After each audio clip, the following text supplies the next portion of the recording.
I'm going to tell you a little bit about this book that just came out called Friend and Foe, as Wilhelm mentioned, with my collaborator, Marie Schweitzer. And I want to start off with a little puzzle. I'm going to give you a couple little puzzles today to try to understand this relationship between cooperation and competition. And the puzzle starts with this mob on a particular day in 2008. They all arrived around 3 a.m., in front of a Walmart that was going to open at 5 a.m. in the morning. And about 4 a.m., the cops were called in, but they were basically ineffective.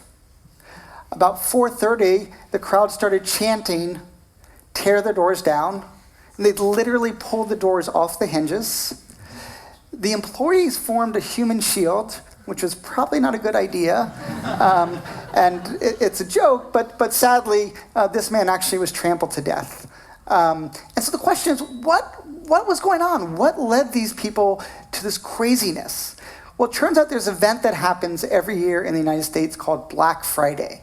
Now, we normally associate black with profits in the financial markets, and it's done this idea that consumers are going to get great deals. Now, why do they incite this type of craziness? It's a single word: scarcity. Usually they have only a couple of items at astronomically low prices. $2,000 TVs for $80, but there's only 2 of them. So everyone gets there wanting to be one of those people that get these things.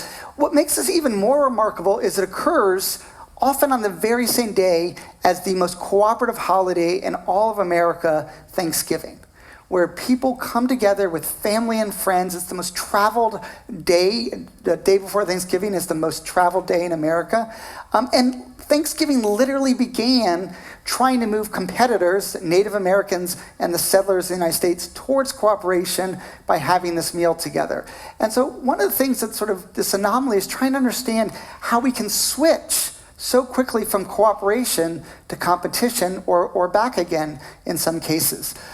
This is not just this one month. It happens every year. You can see this example here with this is 2013, holiday spirits, shootings, stabbings, and brawls, right? So this happens continuously over and over again. I want to give you another example, which I think really captures this idea of how quickly we can switch around. If you ask people in the world, what is your attitude towards America? Do you trust America? There's one country that trusts America more than any other country. And it turns out, I don't know if anyone wants to guess, it's Japan. And this is pretty remarkable because Japan bombed the United States in December of 1941. The United States responded with firebombing 6 to 8 cities and dropping the only 2 nuclear bombs that have ever been detonated. And yet, by 1951, they were already forming collaborative business ventures. This is a light bulb factory. And in 1960, they signed a pact of mutual cooperation. And the question is, how did they get from here to here so quickly? Well, Peter mentioned the idea of rules, and I think rules helped in this case. General MacArthur, who took over Japan after they basically surrendered, had a couple really important rules. One of those rules was no American citizen was allowed to strike a Japanese citizen. That makes kind of sense.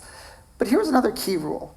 American soldiers could only eat American rations. They could not touch Japanese food because of the problem of scarcity that existed. And we were able to move that. Now, how many people in this room are parents? Raise your hand if you have a kid. So many of you have kids. It is probably one of the most cooperative things that you can do. You raise this little infant, you cooperate to let it grow into this majestic adult. But what happens at 3 o'clock in the morning? Well, now you fight fiercely over who gets to sleep and who gets to stay awake. How many of you in this room have siblings? So many of you probably have siblings. So siblings, we have brotherly love with this incredible sense of connection. We also have sibling rivalry. Is anyone in this room a twin? So I'm a twin too. Now, twins literally fight for resources in the womb. And in my case, my brother beat the crap out of me. He was 50% larger than I was when we were born. He's still not 50% larger, fortunately, otherwise he'd be pretty big. But you can see this process, and this happens at work, even in academia, right? We cooperate on papers and collaborations, but then Axel and Peter compete for promotions and other resources.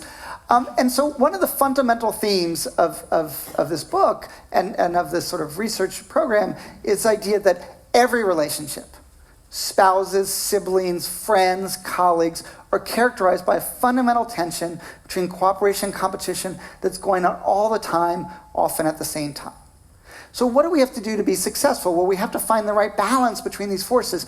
If we cooperate too much, we can be exploited. If we compete too much, we prevent the possibility of mutual gain. So we need to find this right balance between cooperation and competition. And I'm going to give you just a couple examples about just little summaries of 3 of the chapters from the book to tell you a little bit about how we think about this. And I want to start off with another sort of puzzle. Here's 2 men, Steve and Tom. They were separated at birth and did not see each other until they were in their 40s. Steve was raised on one coast and raised as a Christian. Tom was on the other coast, raised as a Buddhist. And when they met, of course, one of the first questions they asked each other was, what do you do? Steve's like, I own a bodybuilding gym. What do you do? Tom's like, I own a bodybuilding gym. And so the question is, how can it be that twins reared apart are often more similar than twins reared together? Like, how do we explain this puzzle? And I'm going to come back to that by talking about a single thing, which too bad Thomas Musfather isn't here because he studied this for many years, the idea of social comparisons and how they can inspire us and make us miserable at the same time. And just here's a good example of the inspiration aspect of social comparisons. This is Larry Bird talking about his rivalry with Magic Johnson and how it motivated him. The first thing I would do every morning was look at the box scores to see what Magic did. I didn't care about anything else. So when we compare with other people, it can increase our motivation and performance. In one of the studies that I did with Thomas Musfather, we took negotiators and we had some of them focus on their target price, their ideal outcome they could get. And other people, we had them focus on their reservation price, their walkaway point. And we found that people who focused on the target price were more motivated and got better outcomes in the negotiation. So the one thing they can do is they can really help us motivate our performance. But they can also make us miserable. And I want to show you a little video, which probably many of you have seen. I know Axel shows it in his classes. But it's a little video that you're going to see what happens to someone when they get a reward that normally they love, and they would appreciate the reward all day long until they see someone else get a slightly better reward. There we go. Oops. We need this thing.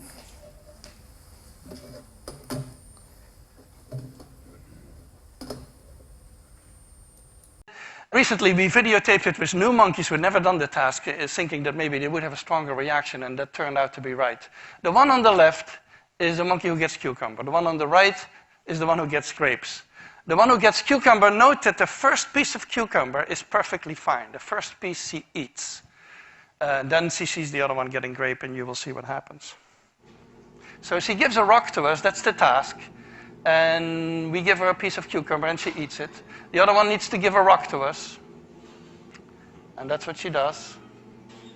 And she gets a grape. And she eats it. The other one sees that. She gives a rock to us now, gets again cucumber.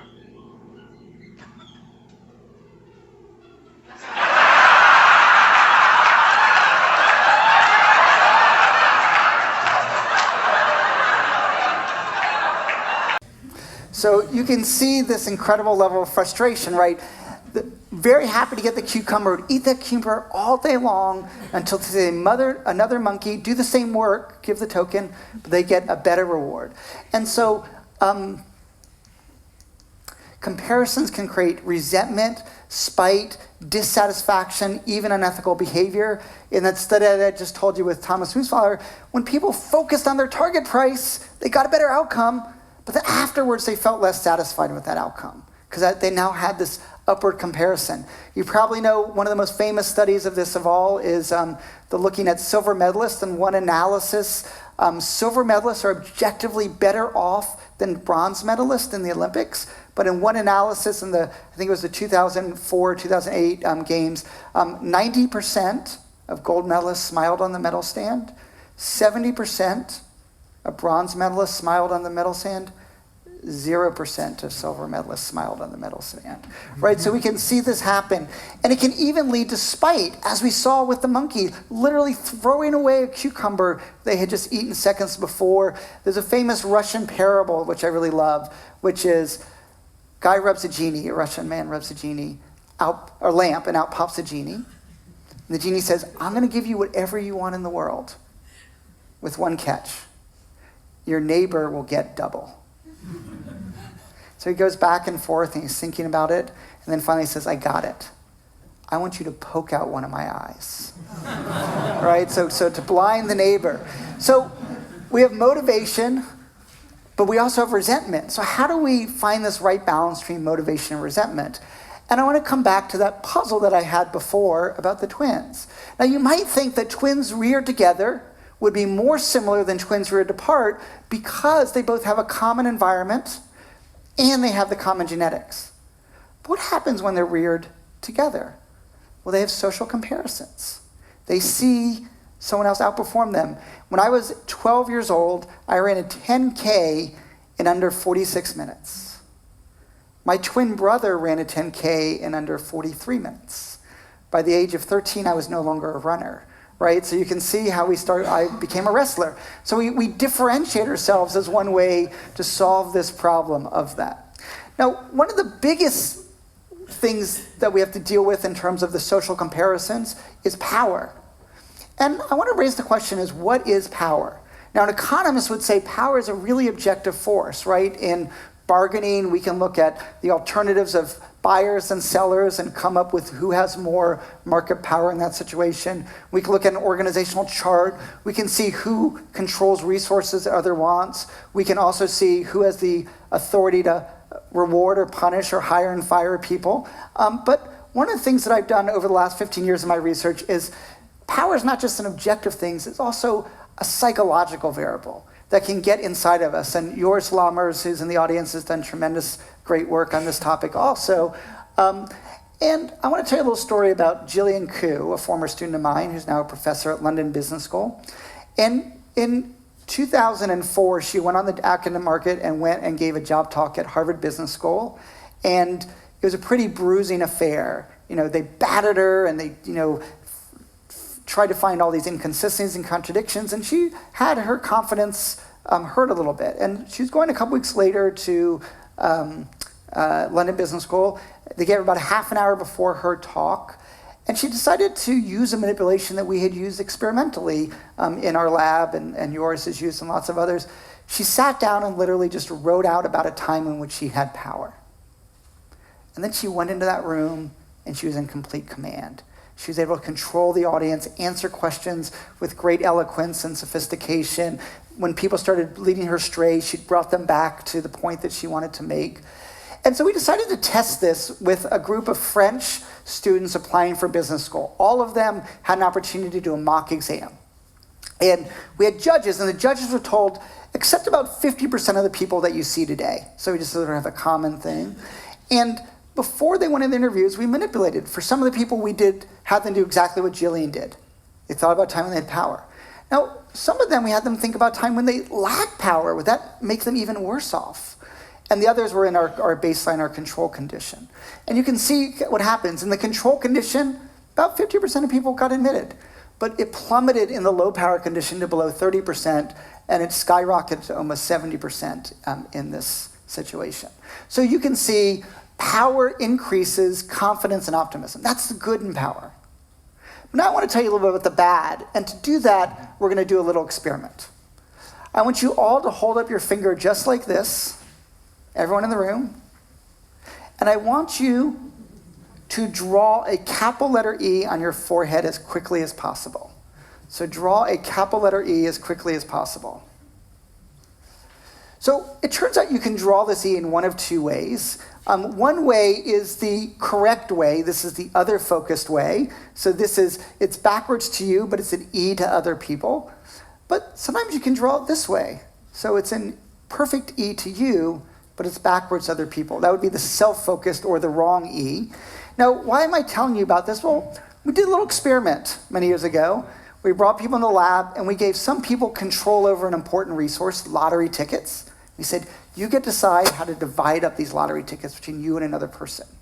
The other person was in the low power condition. We told them the other person is going to decide what lottery tickets you get. And these were for real lottery tickets. And then they were in a room by themselves. We asked them to draw a capital letter E on their forehead, just like I asked you to draw them. And in the low power condition, almost no one drew a self-focused E. The majority drew the other focused E. But look what happened in the high power condition. It nearly tripled in value. About 3 times as many people drew a self-focused E simply by randomly assigning them to power. And it makes sense. If I have power over someone, I don't need to take their perspective, right? I can get my own needs met without having to be too concerned with others. So power reduces perspective taking. So how do we find this balance between confidence and self-focus so that we have confidence and other focus? And to do that, I want to tell you a little metaphor that I like to get at this idea. And this is driving a car. To go from point A to point B, what do you need? You need an accelerator that allows you to zoom down the highway. But if you don't have a steering wheel, you can crash into things along the way. So how do we get acceleration with steering? Well, we need to combine power and perspective taking. And I just want to give you one example of what this might look like. This is from a little article I wrote in the New York Times last year, and the title was, When a Whisper Sounds Like a Shout. And I want to tell you a little story about a former Ph.D. student named Gail Berger from Northwestern. I was a young assistant professor, a second-year assistant professor, so that means I had more power over graduate students, but much less power than the tenured senior faculty that would vote on my tenure one day. And I saw Gail, someone who had less power than me, in the morning, and I said to Gail, hey, can you come by my office? I really need to talk to you this afternoon. Come by about 3 p.m. And I knew something was a little up because she walked in my office kind of like this. She's a little nervous. And it was something really trivial. I can't even remember what it was, but afterwards she looked at me very sternly and said, never do that to me again. I was like, oh my God, do what? She said, never say you need to speak to me without telling me why. The whole day I was like, oh my God, did I do something wrong? Am I going to have resources taken away from me? Am I going to be punished? And I thought, Gail is crazy. She's neurotic. It turns out she is neurotic. She'll admit that, but that's not the point. But the very next day, I got an email from the chair of my department that said, hey, Adam, can you come by my office? I really need to talk to you this afternoon. And I walked into her office and I was like, oh my God, what's going on? What did I do? And again, it was something really trivial. And so we call this the power amplification effect, which is that your behavior when you have power matters a lot more than when you don't have power. Now, let's give you one final example of this, both the good and the bad. The first PhD class I ever took in my life was with Danny Kahneman, who eventually won the Nobel Prize in economics. And on the first day of class, I had this great idea and I shared it with him, and Danny just dismissed it with derision. And I just shrunk into myself, and I didn't speak for the rest of the day, and it was really just traumatic. And then about 3 or 4 weeks later, Danny came up to me in the hallway, and I was just walking by, and he's like, oh, I really loved your reflection paper. It was really well written. And of course, what did I do? Well, I just skipped down the hallways, I called my parents, and Danny Kahneman liked one of the things I wrote, And it shows you how just a little thing, small constructive criticism, can be hugely impactful in a negative way when it comes from power, but something generous like expression of gratitude or praise can have even bigger impact when it comes from power. So the final thing that I want to tell you about today is when we have high and low power people together in a group, that creates a social hierarchy. And I want to give you another little puzzle. Imagine you're a chicken breeder, and you got 3 types of chickens. You got lazy chickens that don't produce eggs. You got anxious chickens who are too anxious to produce eggs, and you got a high egg-producing chicken. Now, if you're like many chicken farmers, you would do this. You would breed for you go from here to here. Sorry, I missed that part. You would breed for the high egg-producing chickens. And what happened is an incredible anomaly, which is that your egg production would actually go down rather than up. And I'm going to tell you why that happened in a minute, but I want you to think, how do we solve that puzzle? And I'll take you to a very new phenomenon that recently happened, which is Zappos announced that they were getting rid of all managers. Zappos is an internet company in the United States that sells shoes, and they said, we have hierarchy, we're rejecting that, we're going with holacracy instead. No managers. Now, typically, every new employee gets an option of quitting from Zappos at a certain point in their training. And if they quit, they get $2,000 or $3,000 and no questions asked. And usually less than 2% of Zappos employees take this offer. Well, when Tony Hsieh, the CEO, announced holacracy, he said, I'm going to give everyone in the firm an option to leave. It's going to be generous. You're going to get 3 months severance package. And on that date in April, when they had decided whether to stay or go, 14% of the entire firm quit. Turns out they didn't like living in a hierarchy-less world. And so we have this anomaly where we say we don't want hierarchy, and yet when we don't have it, we really hate it. And to highlight this, I want to ask you a simple question. Would you rather play a game with your boss or your best friend? Now, most of you, for many of you, Axel is both your boss and your best friend. But for those, but imagine that wasn't true. Most people would say, my best friend. I love my best friend. But let me tell you about this game. This game has two options. Option A gives you more than your partner. Option B gives your partner more than you. And there's two rules to this game. The first rule is no communication. And the second rule is you both have to get you have to make the same decision to get your outcome. If you both choose option A, you both get lottery tickets, you get more than them. But if you both choose option B, you both get lottery tickets, they get more than you. But if one chooses A and one chooses B, you both get nothing. Now, when you play with your boss, it's pretty easy. Your boss probably thinks they deserve option B, and you think they deserve option B. You both select option B. You've coordinated your behavior, even in the absence of communication, because of that pattern of deference. Now what happens when you play with your best friend? You think, I'm going to be generous. I'm going to go with option B. They're like, I'm going to be generous. And they go with option A, and then you both get nothing. Or you say, they're going to be generous, so I'm going to be selfish, but they're thinking the same thing. Again, you get nothing. So you can see this problem of what hierarchy provides. It provides some type of coordination that's available. Now I want to ask, imagine if two bosses played this game. What would it be like? And I'm going to tell you a little study that we did where we took every fashion house that exists in the world over 20 seasons, and there is a Parisian magazine that actually has buyers and journalists rate the creativity of it. And we noticed something really interesting in the data, that when the top executive for creativity, the creative director, was a pair of individuals rather than a single individual, creativity went down. We call this the curse of co-leadership. They were literally less creative when there were two bosses rather than one bosses, presumably for some of these situations that we were just talking about. Now, let me take you to halfway across the world to a date in 2010 when a basketball player named LeBron James decided to take his talents to South Beach, Miami, and join forces with two of the other best players in the world. And immediately there was a concern about this.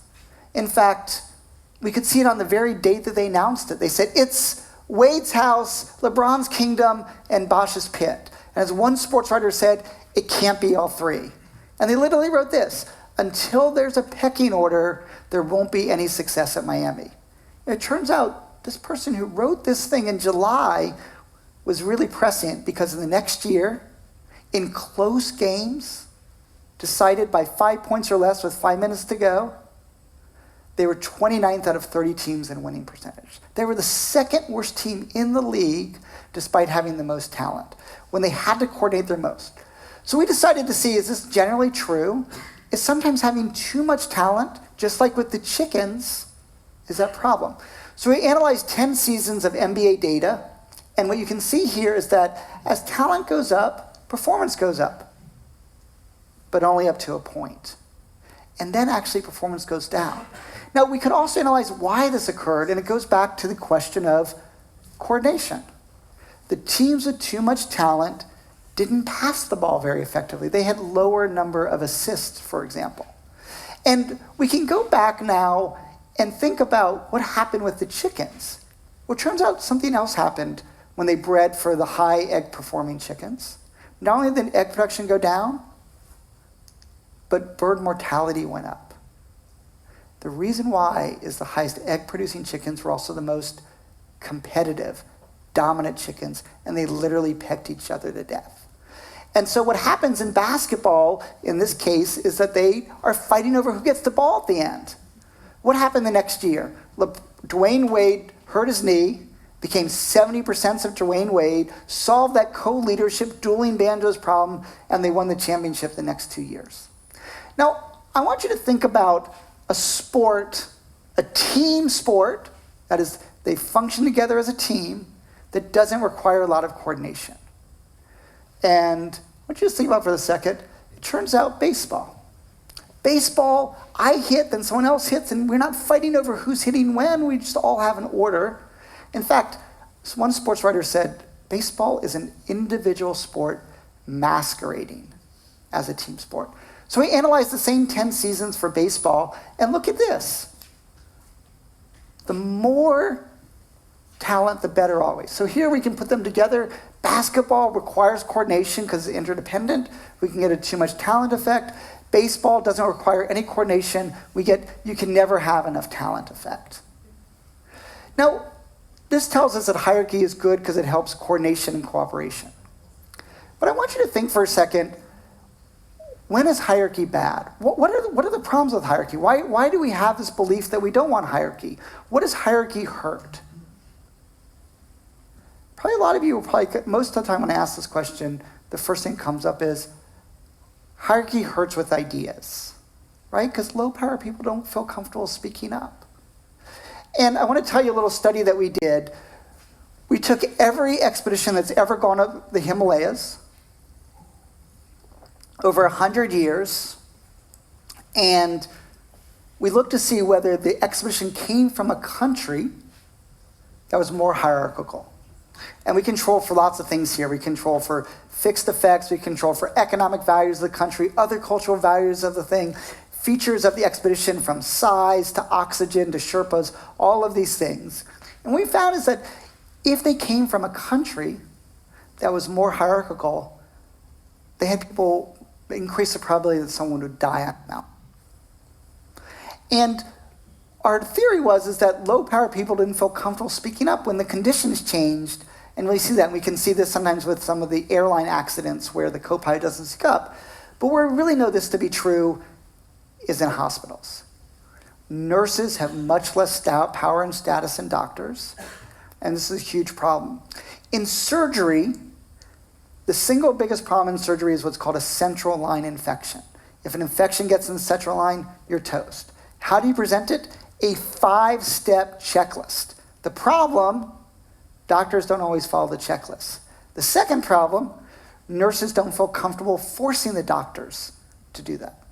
And so then we get to see this increase in mortality. So the bad in hierarchy is it silences low-power perspectives, which can lead to disaster. So we need to find the right balance between the coordination benefits of hierarchy without preventing low-power voices so that we get all voices heard with coordination. So let's go back to the hospital. What was Johns Hopkins' solution? How did they solve this problem? Well, they came up with a pretty ingenious one. They said, you know what? The nurses, you're in charge of the checklist. Gave them some authority and some power. Let me give you another example of how we can do this. Research shows very clearly that when we collect information privately rather than publicly, people feel more comfortable when they lack power of sharing their perspective. So collecting information privately. And I just want to give you one other example of how the rules, we've heard a lot about the rules before, can really make a difference. This is a TV show called The Shield, and the producer of The Shield noticed something in the pitch meetings is that the women in the group rarely spoke up in pitching ideas. And so he said to them, I'm going to be a great leader. And he went to them and said, I want you all to feel comfortable speaking up. And they laughed in his face. They said, watch what happens when we do. And he did. And he noticed that whenever the women started to pitch an idea, a man would steal it from them, or override them, or not listen to them, or interrupt them. So what he did is he came up with a new rule: no interruptions when someone's pitching an idea. And two things happened from this. The first, the women felt more comfortable speaking up, and he created fairness and equality in speaking. The second thing is everyone's ideas got better because they had some space to communicate. So in life, what we need to do in every relationship is we need to find this right balance between cooperation and competition to be successful. And this is in every relationship, from spouses to siblings to friends to colleagues. And when we find that right balance, we get the best outcomes in life. So thank you very much.